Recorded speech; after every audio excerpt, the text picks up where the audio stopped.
नाज़रीन, करमपुर के गोठ ॾियाणी मावा से खबर शेयर कंदा हलूं। करमपुर भरसा ॾियाणी मक्सी रोड ते ॾियाणी सरकारी अस्पताल मोड़ वटि मोटरसाइकिल सवार नामालूम हथियार बंदन ट्रैक्टर सवार ट्रैक्टर ड्राइवर वज़ीर लाशारी के मुबैना अगवा करण की कोशिश समेत संदन खां ट्रैक्टर फुर करण की कोशिश कई।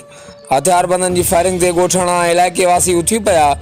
गोठाणन इलाके वासियों के घेरा सबब हथियार बंद ट्रैक्टर और ड्राइवर के छे फरार थी विया।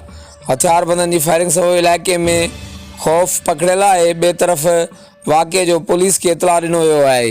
हर वक्त आगाह रहण लाइ ॾिसंदा रहो JTN वेब न्यूज़ करमपुर।